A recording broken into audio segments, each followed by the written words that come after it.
Qué bueno que escuchas Religión con Calle. Soy Joan Rodríguez Bebe y hoy vamos a estar conversando y también debatiendo un poco sobre el tema del aborto con Jay, que me acompaña hoy por primera vez. Así que Jay, gracias por estar aquí. Al contrario, gracias a ti por invitarme. Seguro, seguro. Será la primera de muchas, me imagino. No, ¿cómo va a ser? ¿Nosotros hablar de religión? No, no va a ¿Verdad? pasar. Casi nada, casi nada.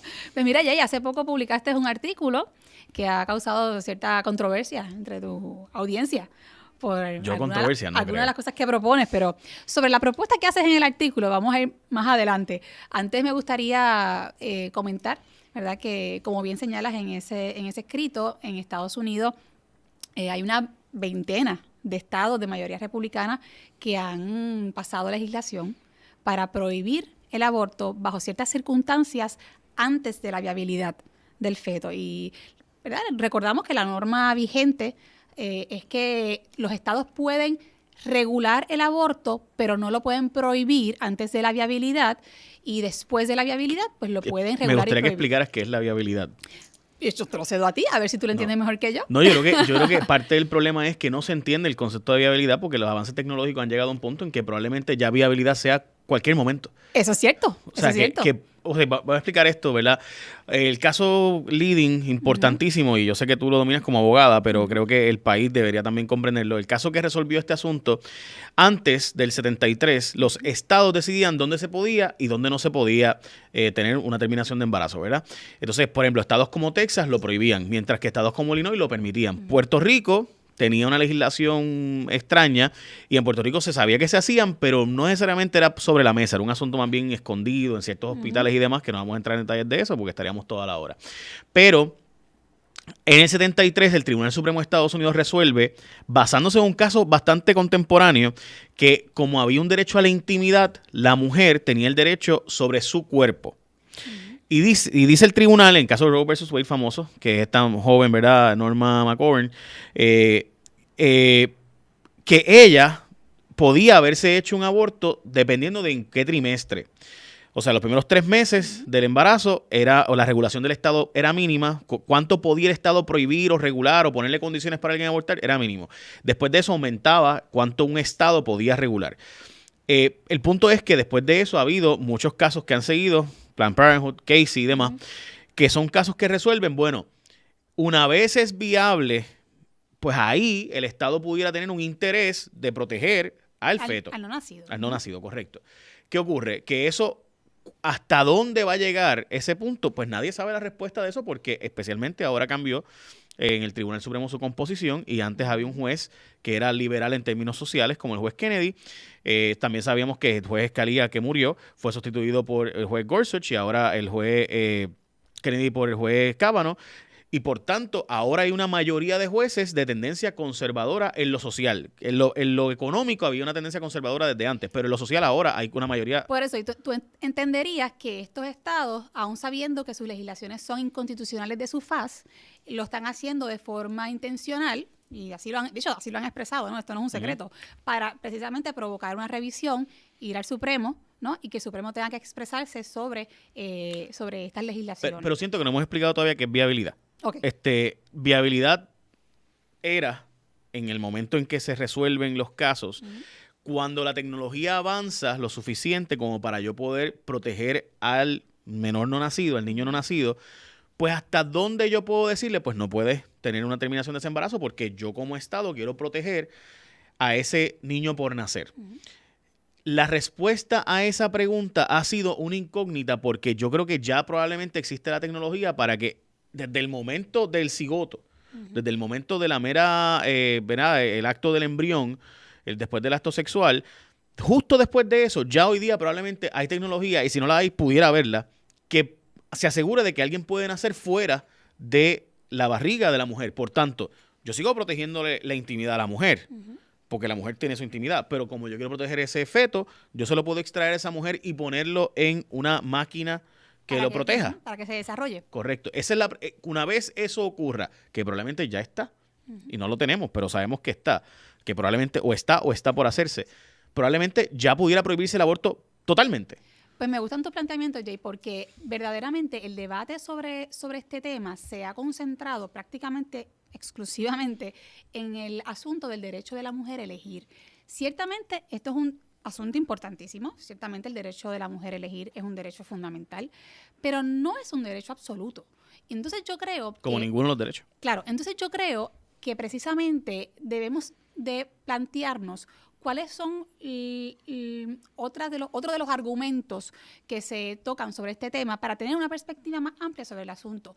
Y deberíamos de ir, Jay, sobre las legislaciones particulares que se están aprobando en estos estados para precisamente entrar en esta conversación, y una de ellas gira en torno a prohibir el aborto a partir de la etapa gestacional, que eso es, ¿verdad?, lo que estabas comentando ahora. Y hay, por ejemplo, hay estados que dicen después de la 6ª semana, cuando se escuchan los latidos del corazón, pues se va a prohibir. O nosotros aquí en este estado... El problema para mí, perdóname que te interrumpa, esa legislación que parece que es la más restrictiva que he visto hasta ahora, no sé si tú has visto alguna otra que recientemente se está pasando, ¿cuándo alguien se entera de que está embarazada? Y te pregunto eso porque... ¿verdad? Yo obviamente no he estado embarazado, a pesar de que tengo una barriga de por vida, pero tú sí. Pregunta, ¿tú te enteraste de que estás embarazada de inmediato? ¿Fue un embarazo, tus embarazos fueron planificados? Yo me enteré bastante rápido, pero sí. Y de hecho ya la semana 7ª escuchaba los latidos del corazón. Exacto. Pero en algunos casos se habla de que ya hay latidos del corazón desde las 3 semanas. Así que... Yo me enteré, de hecho, yo creo que como la 5ª, más o menos. La cosa es que en la práctica... estos estados están prohibiendo el aborto en la práctica. Por eso, entonces, hay otros estados que de hecho también están legislando para prohibirlo a partir de la semana 15, etcétera. Y yo creo que realmente lo que provoca estas legislaciones es resucitar el debate de qué es lo que se aborta. O sea, qué es lo que se está abortando. ¿Qué es lo que existe dentro del vientre de la madre? ¿Es una vida humana? ¿Es una persona? No es persona. Y yo creo que esta pregunta, y dentro de este debate, es imprescindible para uno realmente tener una postura frente a este tema. Así que es mi opinión que estas legislaciones apuntan hacia esta dirección. Vamos a plantearnos a la luz de la embriología, a la luz de la antropología filosófica, qué es realmente lo que existe dentro del vientre de la madre. Y yo creo que hay 2 corrientes principales. Una, ¿verdad? Y aquí después tú comentas tu opinión, pero te veo con cara como que va a explotar. No, lo que pasa es que y la razón por la cual yo estoy aquí, ¿verdad? Principalmente por mi columna del pasado lunes, yo creo que que debemos estipular que esto va a ocurrir. O sea, ya no es una cuestión de opinión. O sea, yo, por ejemplo, yo creo que el aborto, nadie celebra. O sea, yo no conozco a alguien que diga, aborté. O sea, yo no conozco a nadie que diga eso. Al revés, es un momento bien difícil y bien duro. El problema para mí es la consecuencia de prohibirlo, que es lo que no veo en el debate. O sea, entonces, ¿sí? de ahí escribo mi columna, y no voy a plantear los hechos, pero planteo mi columna de, ok, estipulemos que ya el Tribunal Supremo, con la nueva composición, va a permitir legislación al punto de restricción de que básicamente sea prohibido el aborto. No puede haber aborto. Bueno, pues eso tiene unas consecuencias. ¿Cómo vamos a lidiar con esas consecuencias? Es lo que yo quiero que debatamos. No nosotros dos. No, pero vamos a hacerlo más adelante. Sí, no, pero me refiero a la sociedad. Sí. Porque yo creo, Joan, que la gente que tiene la posición conservadora como tú, ganaron. O sea, yo creo que esto es cuestión de poco tiempo a que el Tribunal Supremo de Estados Unidos diga, ¿sabes qué? Si los estados quieren prohibir el aborto desde el momento de que hay un latido del corazón, es válido. Si eso es así, y es un planteamiento que está basándose en lo que dicen la Federalist Society, o sea, aquí hay un grupo de conservadores que lleva tiempo trabajando esto por décadas, desde los años 80, y lograron poner jueces conservadores en la corte, desde la Universidad de Chicago, para aquellos que no saben, Federalist Society lleva años tratando de poner jueces conservadores. Y estos jueces llegaron a la hora a la posición de ser mayoría. Entonces, yo creo que el debate de todo lo adicional es importante.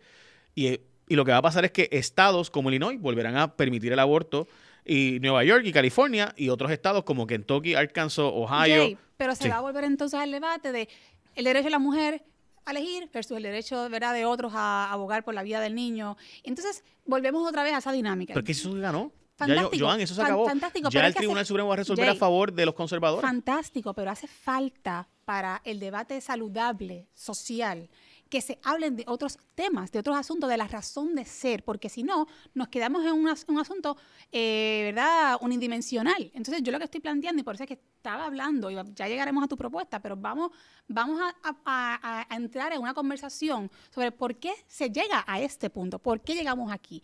Y ese, uno de los planteamientos que te hacía era el asunto, ¿verdad?, de que yo creo que se resucita el debate de que la gente se tiene que preguntar qué es lo que se aborta. Yo exhorto a que todo el mundo busque videos de cómo es un feto de las diferentes etapas de desarrollo para que vean realmente con sus ojos qué es lo que hay.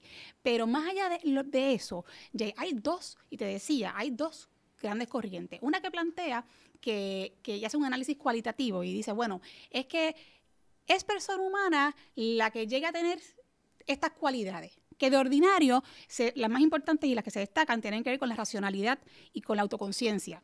Pero hay otra línea de pensamiento que dice, bueno, es que es persona quien precisamente por serlo podrá llegar a tener esas cualidades. Y son dos cosas distintas. Entonces, y hace lógica, porque nadie tiene una varita mágica para decir 1, 2 y 3, ¡boom!, que se haga un ser humano. O sea, ciertamente estas primeras etapas... Cuidado, porque bueno, tal vez lleguemos, tal vez lleguemos. Pero, por eso estoy diciendo que todo sí, pero a donde voy es que es persona, en mi opinión, o sea, si tú no puedes llegar a ser persona si no has nacido desde un primer momento. Y ese debate es importante que se dé. Te pregunto, ¿verdad? Y de nuevo, estamos en Religión con Calle, así que estamos tratando de simplificar, ¿verdad? Y tratamos de hablar con la simpleza, ¿no?, del asunto. ¿Pero qué tú crees? Pero voy, a eso voy. O sea, si mañana clonan a Joan Rodríguez Bebe y hay otra mujer Ay, Benito, me va a dar pena con la sociedad. Idéntica a Joan Rodríguez Bebe. Esa cosa ahora clonada, ¿no es un ser humano? O sea, entonces, ¿me entiendes? O sea, que yo creo que, de nuevo, el debate de qué es un ser humano y qué no lo es, o sea, si yo veo a Dolly, cuando clonaron aquella famosa oveja, y la clonaron, e hicieron una Dolly idéntica a la otra oveja, hicieron Dolly parte 2. Pregunto, bueno, Dolly realmente era la oveja, la clonada, pregunto, ¿ya no es oveja? Porque no se hizo a través de un parto natural. Yo creo que sigue siendo oveja. O sea, así que... Ese es otro debate, ¿verdad? No, mi punto es, ¿no? Y lo traigo porque, ¿qué es un ser humano y qué no es un ser humano? Pues la respuesta es yo no sé. Okay. Yo sí sé que estamos en un momento histórico donde ya ese debate se acabó. En mi opinión... Bueno, pues en mi opinión no se ha acabado. Desde el punto de vista social, no. Desde el punto de vista legal. Ah, bueno. Sí. Desde el punto de vista de religión, no. Ese debate seguirá para siempre. Pero yo creo que es una pregunta que todavía es importante. Y no solamente es importante, es fundamental que todo el que asume una postura sobre el aborto se plantee. Esa es mi perspectiva.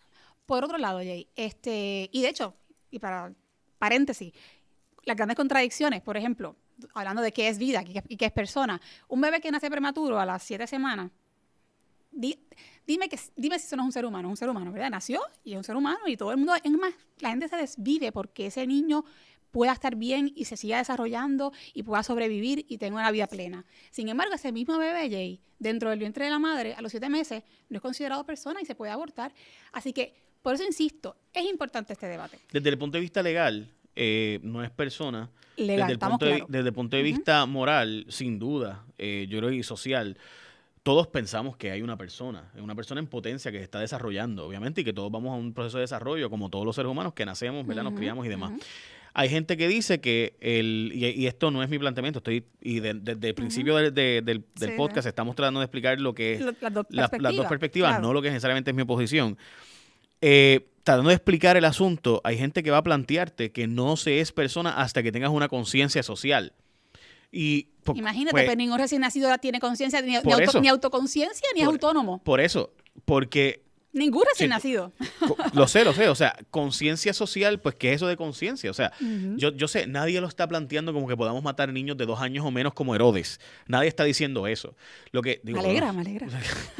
Mi planteamiento es... Y donde yo creo, ¿verdad?, que es un poco difícil es definir qué es un ser humano, cuándo llega un ser humano a ser un ser humano a nivel legal, es más complicado y tiene unas consecuencias. Y por eso es que los jueces del Tribunal Supremo dijeron, ¿sabes qué? Ante todos los problemas sociales que nos va a crear definir que el feto es un ser humano desde el embrión, desde el cigoto, pues mejor... A pesar de todos los problemas sociales que eso pueda traer, mejor es dejar que el aborto sea legal a que sea prohibido. Y ese es el argumento, porque ese es el argumento de los jueces. O sea, el argumento de los jueces básicamente es, mira,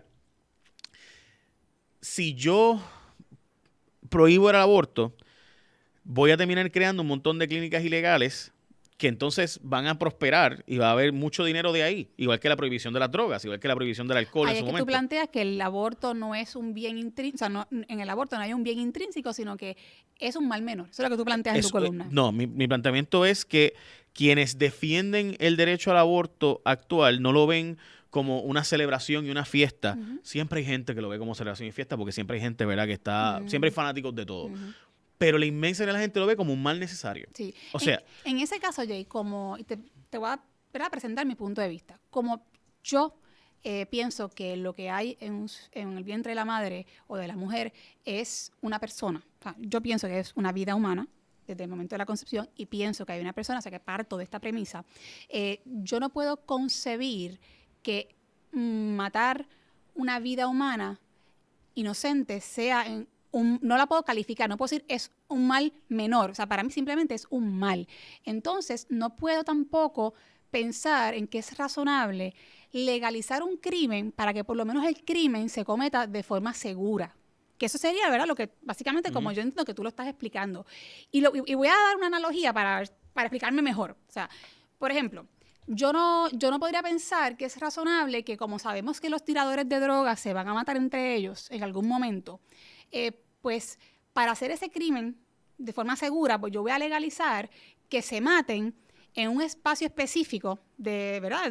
Designo un lote de estacionamiento y digo, mira, en este lugar ustedes pueden ir allí y allí se pueden matar, porque entonces de esa manera, pienso yo, ¿verdad?, utilitaristamente, hablando de forma utilitaria, digo, ok, pues al menos lo legalizo para que se maten de forma segura y así protegemos al resto de la sociedad.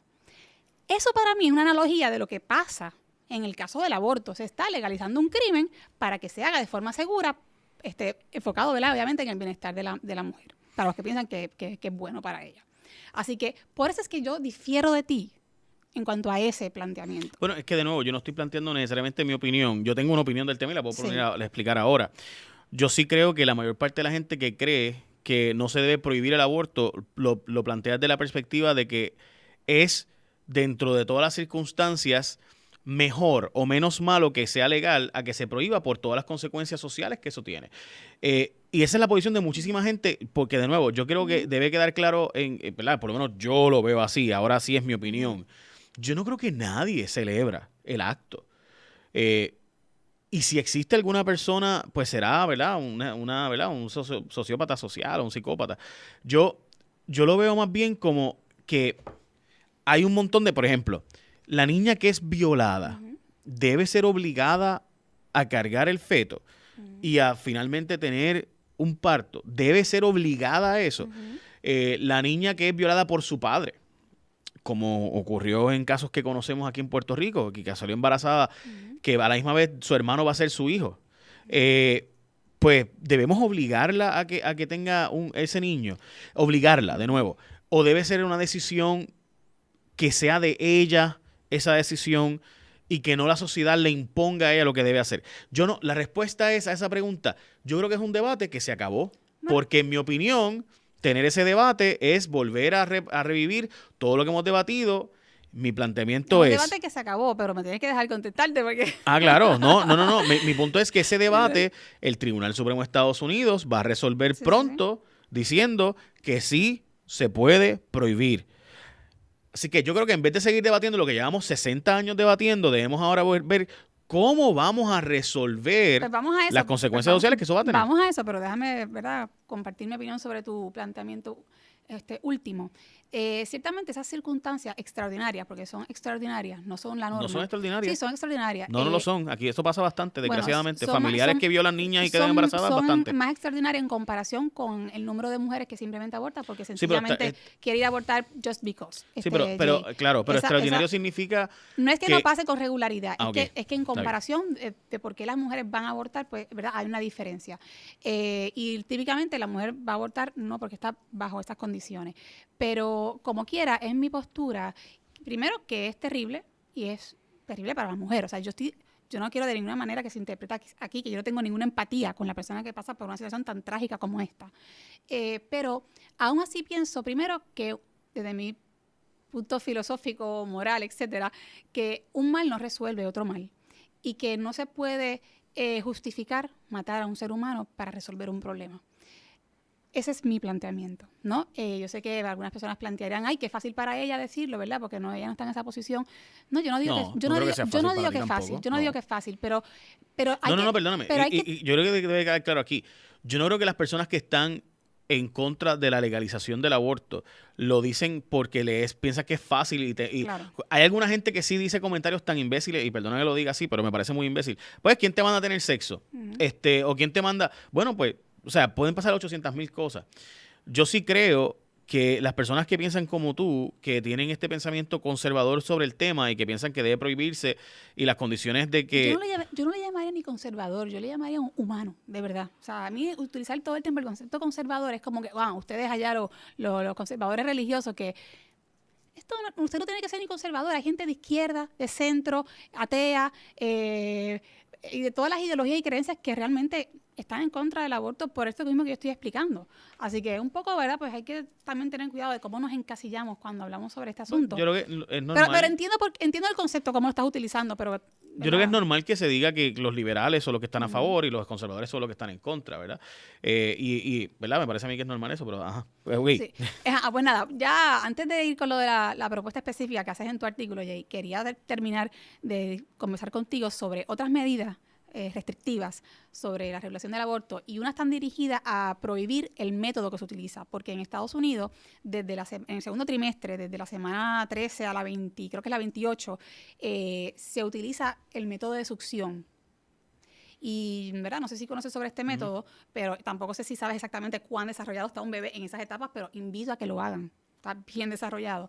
El método de succión es un método de desmembrar al feto, o sea, de romperlo en pedazos en el vientre, o sea, entrar con aparatos, ¿verdad? Aparatos y romperlo, o sea, cogerte un brazo y rompértelo, o sea, la cabeza, el cuerpo, el torso. Y es un método bien cruel. Entonces, hay legislaciones que apuntan y dicen, nosotros queremos prohibir que antes de la viabilidad, ¿verdad? También se prohíbe el aborto por el método que se está utilizando. Y de hecho, en Estados Unidos es uno de los 7 países en el mundo donde se puede abortar a partir de la semana 20. No sé, y 20 es mitad del embarazo, Jay. Así que son cosas que hay que plantearse. ¿En qué etapa? ¿Cuál es el método que se utiliza? No nos podemos quedar simplemente en el derecho de la mujer a elegir. Hay que pensar un poquito más allá. Y además de esto, hay otras legislaciones que están dirigidas, y de hecho dicen que es la que más en mayor probabilidad tiene de que se revise en el Tribunal Supremo, es las que están dirigidas a prohibir el aborto por selección, o sea, lo que se llamaría un aborto eugenésico. Porque ahí hay personas que dicen, bueno, yo quiero abortar, el bebé es mujer, pues la quiero abortar. Entonces hay quienes plantean y dicen, no, el derecho al aborto se limita a que la mujer pueda decidir si quiere o no tener un bebé, pero no se extiende a que la mujer pueda decidir qué tipo de bebé quiere tener. Entonces, esto también es un debate importante y como te dije, aparentemente este es el que va a llegar al Supremo, uno que mayor probabilidad tiene, porque plantea un problema grande. O sea, si no se prohíbe el aborto eugenésico, estaríamos básicamente haciendo realidad el sueño de Hitler. O sea, nosotros los seres humanos decidimos quiénes valen la pena vivir y qué seres humanos tienen más valor que otros. Y está probado que la mayoría de los abortos son de mujeres. O sea, las que más abortan son a las mujeres, a las que queremos defender, ¿verdad? Las que abogan por los abortos, por el derecho al aborto. También, pues el niño viene con una discapacidad, no merece la pena su vida no merece la pena, y lo abortan. Y entonces hay que plantearse estas preguntas. ¿Se quiere un aborto eugenésico? Ok, yo creo que todas esas preguntas son válidas y creo que todas son preguntas que ya simplemente tienen una contestación. La contestación se acabó.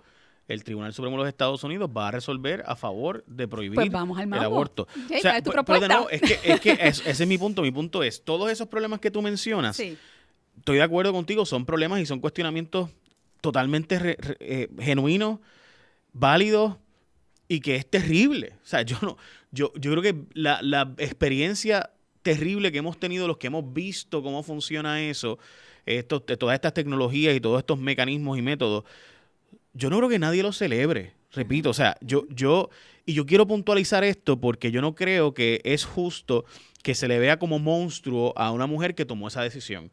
Y desgraciadamente me parece que grupos de derecha, grupos en general, conservadores en este tema, quizás en otros temas no, pero en este tema sí, demonizan a la persona que en un momento dramático de su vida tomó una decisión como el terminar de un embarazo. Yo no creo que eso está bien. Yo tampoco. Yo no creo que está bien que nos volvamos ahora ¿verdad? Como si ninguno de nosotros hubiéramos cometido errores en la vida y demás. Se trata de señalar, Jay, se trata que tú no, pero yo conozco mucha gente que sí. O sea, que convierte, o sea, yo he visto las manifestaciones donde están frente a una clínica o en el Capitolio y ponen las fotos del feto y ponen, mira lo terrible que se le hizo a ese niño o a ese feto o a ese menor, bla, bla. Y yo he visto cómo convierten a una mujer que cometió el error como norma. La chica de Roe vs. Wade se arrepintió y terminó su vida siendo una activista en contra del aborto. Que esté libre de pecado, que tire la primera piedra. Mi planteamiento es, no demonicemos a la gente, porque tú no sabes las circunstancias particulares, no tú, en general. Uno no sabe las particularidades de ese momento, de esa persona y demás. Dicho eso, yo escribo en una columna diciendo... Cuéntame, ¿cuál es tu propuesta? Diciendo, mira, aquí hay una posición que ya tomó, o sea, esto es como... no se me ocurre un caso específico que pueda decirte, porque lo he pensado, le he dado vuelta, pero no veo ninguno que es perfecto. Pero es como si estuviéramos debatiendo el tema de las leyes de cabotaje, y lo voy a dar como un ejemplo sencillo. Mucha gente está a favor, mucha gente está en contra, pero ¿sabes qué? Están ahí. No los vamos... esa es la realidad. Están ahí y van a estar ahí. Así que el Tribunal Supremo de los Estados Unidos es cuestión de tiempo que permita restricciones mucho más fuertes sobre el asunto. Y es muy probable que incluso llegue al momento de la casi prohibición, sin revocar Roe versus Wade, porque esa es otra. No tienen que revocar Roe versus Wade. Pueden usar la lógica de la mayoría del tribunal, del caso Roe versus Wade, donde decidiendo que en el primer trimestre yo puedo regular poco hasta que la tecnología lo permita. Bueno, pues ya la tecnología permite básicamente regulación casi completa. Al punto de que me parece a mí que estados conservadores, sabiendo cuál es el pensamiento de estos jueces, han dicho que después del momento de que se pueda escuchar el latido del corazón, es decir, tan corto como 3 semanas, como tan largo como 6 semanas, donde muchas mujeres se enteran de que están embarazadas a la 5ª y 6ª semana. O sea que vas a tener que tomar la decisión de inmediato si vas a querer tomarla. Por tanto, en la práctica esto lo que va a hacer es prohibirlo. Así que independientemente de cuáles son mis argumentos a favor o en contra, ante esa realidad, ¿qué va a significar para nosotros en la sociedad el escenario de que el aborto se prohíba en la práctica? Bueno, pues primero, obviamente, las clínicas que van a surgir, ¿verdad?, ilegales. Segundo, los nacimientos de niños no deseados, que no es mi opinión. La Universidad de Chicago hizo un estudio que dice que eventualmente eso aumenta la criminalidad y las consecuencias de la criminalidad y demás, porque obviamente lo más que necesita un niño, por eso es que todos los que estamos a favor de la adopción como estamos, creemos que la adopción es importantísimo promoverla como a los responsables, porque lo más que necesita un niño para una formación holística en su vida es alguien que le ame, alguien que se preocupe por él o por ella. Si no, se convierte en sociópatas y terminan en las gangas matando gente, ¿verdad? Como los Mara, etcétera.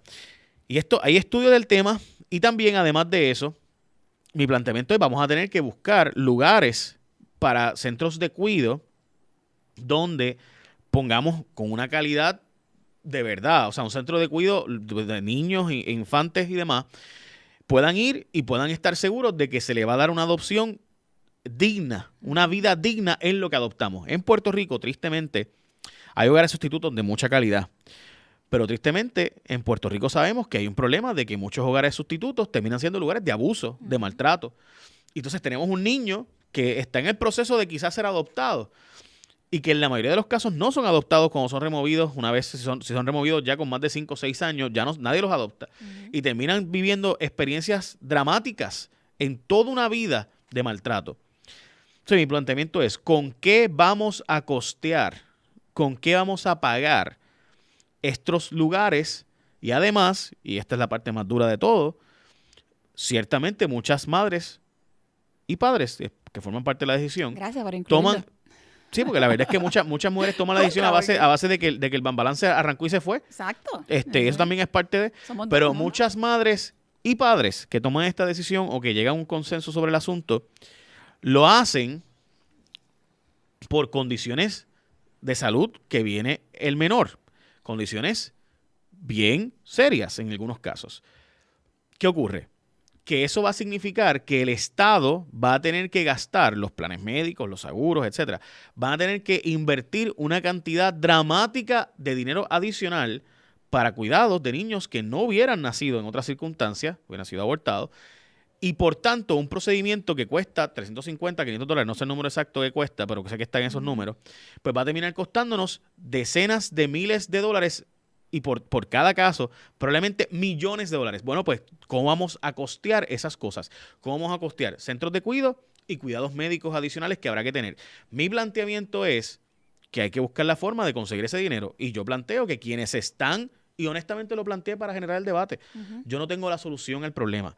Mi planteamiento es, bueno, si quienes más están cabildeando estos asuntos, quienes más están empujando a que los estados lleguen a estos asuntos, son grupos religiosos, bueno, pues vamos a ponerle un impuesto al templo, que un templo que valga más de $150,000, pues pague un impuesto especial. Y toda iglesia que tenga donaciones o ingresos de $300,000 o más, y lo puse como un ejemplo, pues pague un impuesto. ¿Por qué? Porque si yo estoy a favor de prohibir algo, yo estoy de acuerdo, qué bueno, prohibámoslo.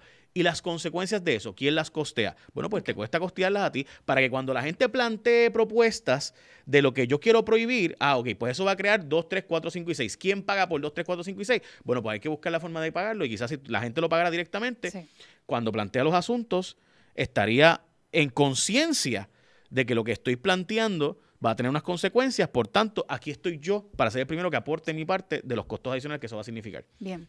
Te escuché más de 5 minutos sin interrumpirte. Para que tú veas. Estoy impresionado. Esto ha sido un evento. Pues mira, primero que todo, yo creo que la preocupación que tú traes es legítima y todo el mundo debería de hacérsela. Es que es real. O sea, yo creo que todos nos debemos de preocupar porque esos niños no queridos, ¿verdad? No deseados, que ¿verdad? Que estarían, ¿verdad?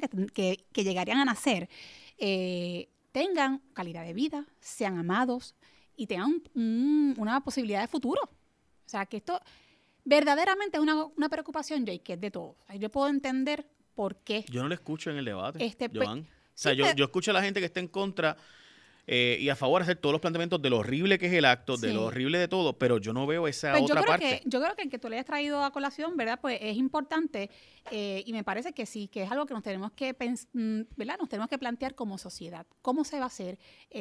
¿Cómo los vamos a atender? Porque realmente la preocupación del bienestar de estos niños nos corresponde a todos los ciudadanos.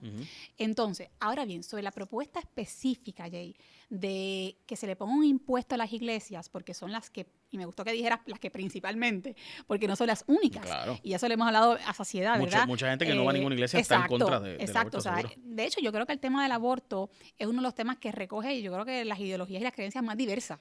O sea, y que en las que coinciden, ¿ok? O sea, que hay un punto de coincidencia entre una variedad de formas de pensar. Así que eso era lo primero. Las iglesias no son los únicos, si bien puede ser la mayoría en términos de que son los más vocales, pero no son los únicos. Ahora, mi problema con tu propuesta es que yo entiendo que sería una manera de penalizar la expresión. Porque si tú propones que se le imponga un impuesto especial a una iglesia por defender una postura públicamente y que eventualmente se llegue a ser política pública, tú estarías diciendo, yo estoy penalizando a X institución por defender su postura, su forma de pensar y abogar por ella. Así que para mí plantearía un problema de violación al derecho de la libertad de expresión, porque sería, si me expreso, me pueden penalizar. Entonces, mucha gente no se va a expresar. Así que ese es un primer planteamiento y una de las primeras críticas que tengo. Por otro lado, también digo, bueno, con esa misma lógica, habría que entonces empezar a ponerle impuestos a otras asociaciones o agrupaciones que defienden sus posturas y que eventualmente llegan a ser política pública y que tienen determinadas consecuencias. Y voy a darte un ejemplo.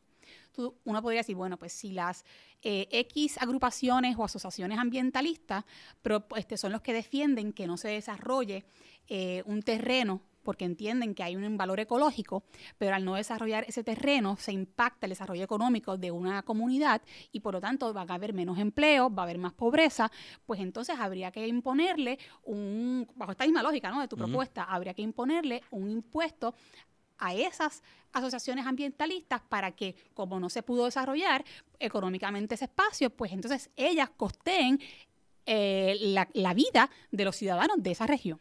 O sea, eso sería, ¿verdad?, una comparación. Y eso a mí, pues, me causaría, ¿verdad?, preocupación desde un punto de vista de la dinámica social. Ok, me dice con... Sí, y para terminar, Sí. Mi otro punto, ¿verdad?, de por qué difiero de tu planteamiento o cuáles son las críticas que le tengo, es que pienso que ya la iglesia, y de hecho, las iglesias, por lo menos ya lo de la católica, ¿verdad?, la iglesia católica es pionera en lo que se refiere a lo que es la ayuda humanitaria, o sea, y ya desde hace mucho, y yo no puedo revelar, no hay una fecha específica, pero la iglesia y las iglesias se han destacado por ofrecer ayuda humanitaria constantemente, y lo hacen todos los días, Jay. Y yo no sé si hay algún estudio que cuantifique cómo se beneficia a la sociedad de la presencia de las iglesias en lo que se refiere a las ayudas sociales que ofrecen. Pero es importante también entrarle en el debate, porque entonces perdemos de perspectiva cuánto ya hacen las iglesias para ayudar a las comunidades desamparadas. Ok, yo respondo a tu planteamiento. Yo, como tú sabes, estudié para ser pastor y me consta del trabajo que hace la iglesia social. Por ejemplo, en mi caso, en la iglesia adventista, donde yo estudié para ser pastor y demás, y fui anciano de la iglesia ordenado por la iglesia, a mis 16 años, by the way. ¿Rejuveneciste? Más o menos, era un niño.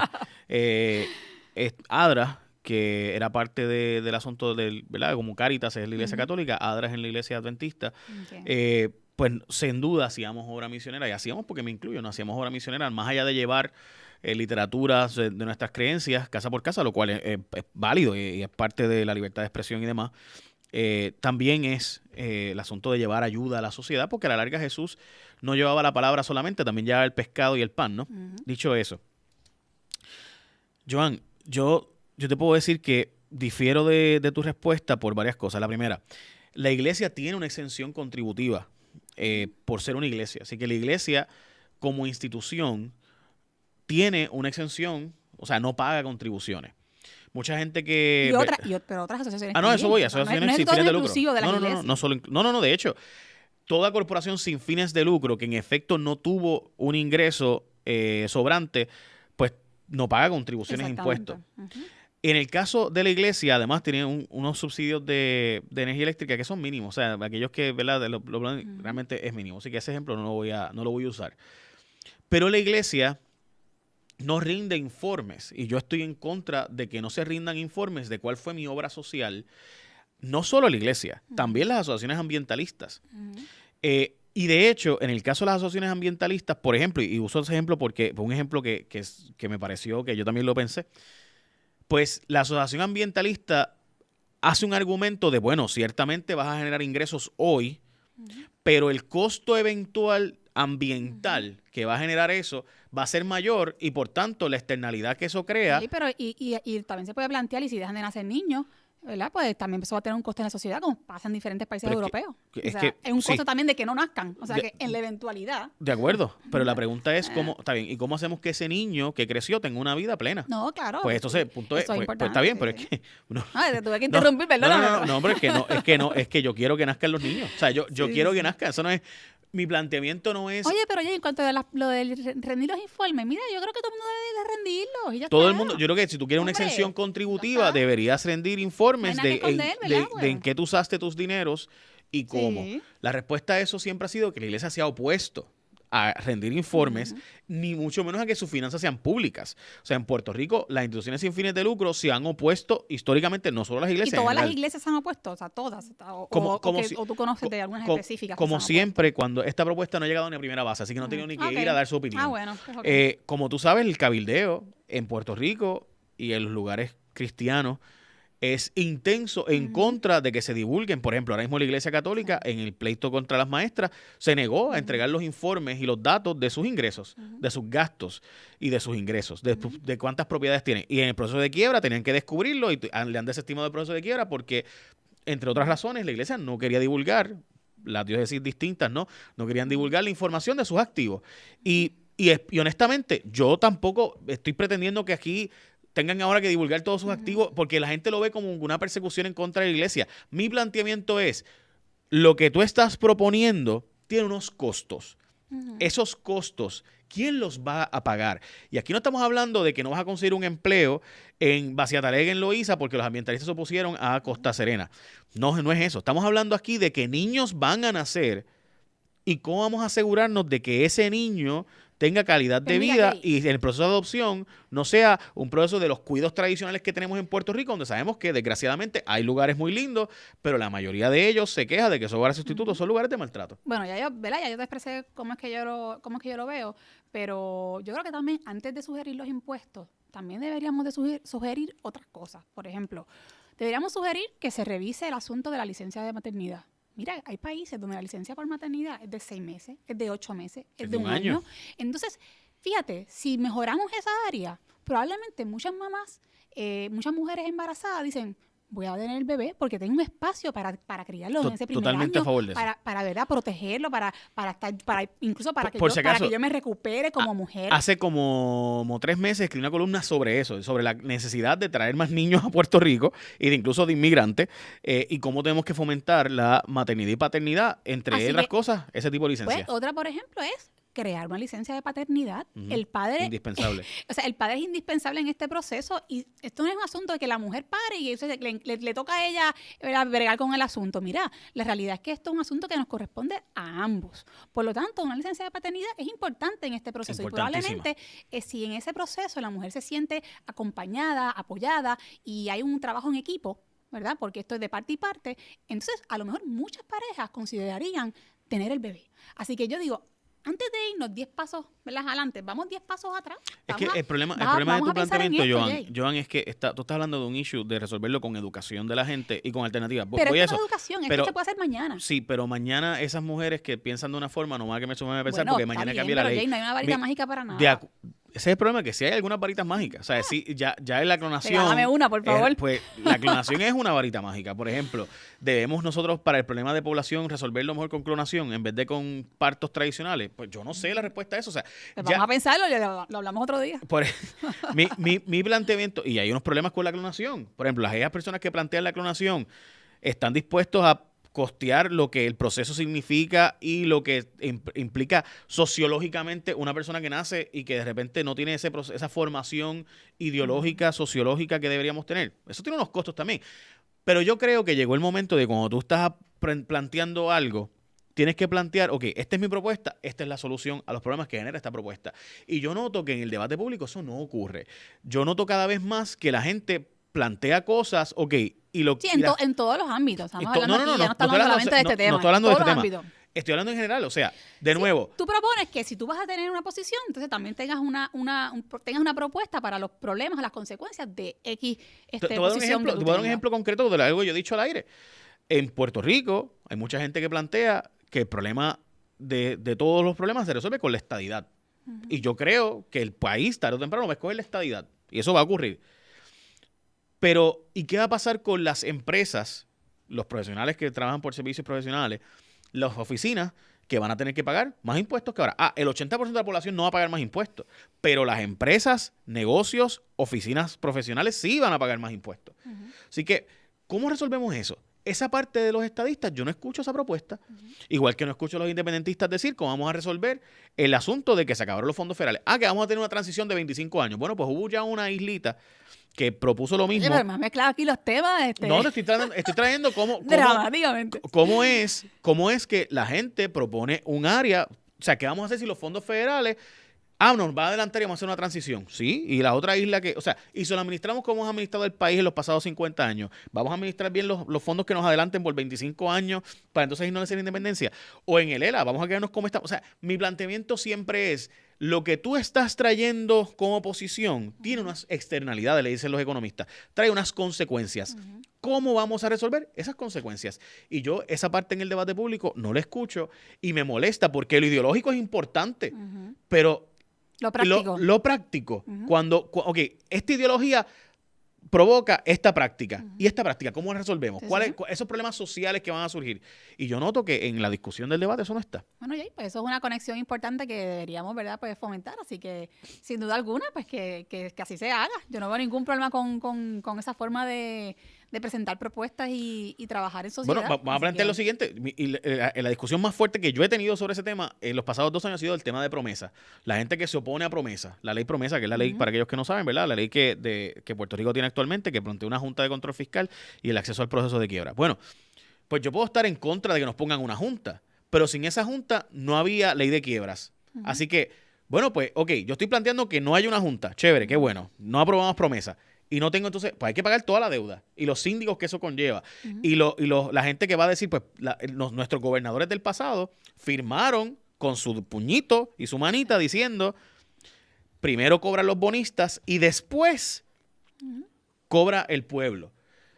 Eso lo dice la Constitución. Nuestros abuelos fueron a votar en el 1951 y en el 52 para decir, primero cobran los bonistas, eso está allí, primero cobran los bonistas y si sobra, para el pueblo. Pues, ¿sabe? Pregunto, lo único que detiene eso es la ley promesa. Pues, ¿qué hacemos? ¿Quitamos la ley promesa? La ley promesa trae una junta, sí, trae cosas malas, trae cosas buenas. ¿Cuál de las dos es la que yo voy a escoger? Bueno, pues yo no tengo problema en que tú digas, no quiero la junta. Ok, ¿cómo resolvemos el problema de que primero cobran los bonistas y si sobra, los pensionados, los viejitos? Ese es el tipo de discusión pública que yo quisiera que hubiera. Que la gente sea honesta y transparente y diga, ¿sabes qué? Yo estoy en contra del aborto totalmente. Eso va a conllevar que yo voy a tener que aportar más de mi bolsillo para centros de cuidado de calidad y un proceso de adopción que sea genuino y en prosperidad para ese menor. ¿Cómo lo hago? Pues aquí está el cheque, gente. Yo soy el primero en poner el cheque. Ese es mi planteamiento. Ya lo dijiste. Yo soy el primero. Yo no tengo ningún... Y hay muchos testigos que nos están Para escuchando cuidar viendo. niños hay que crear un fideicomiso. Y para aquellas personas que no me han dicho, ¿verdad? Por esa propuesta es bien sencilla. Bueno, gente... Porque los chavos el gobierno los va a coger y los va a gastar. Por eso es que estoy diciendo que no puede pasar por el gobierno. Tiene que ser un fideicomiso aparte, que se administra aparte y que cada centavo sea publicado en internet. Que esas cuentas de banco estén publicadas 100% para asegurarnos de que cada centavo va a los niños. No puede pasar por las manos de los políticos porque tú sabes lo que va a pasar si pasa por las manos de los políticos. Muy bien, Jay. Pues nada, yo creo que podemos concluir con esa exhortación que me parece positiva, ¿verdad? Porque hay que estar en contra de ella. No sabría. Así que nada, gracias por estar conmigo. Al y contrario. ya volveremos a conversar sobre otros temas interesantísimos sobre religión con calle. Gracias.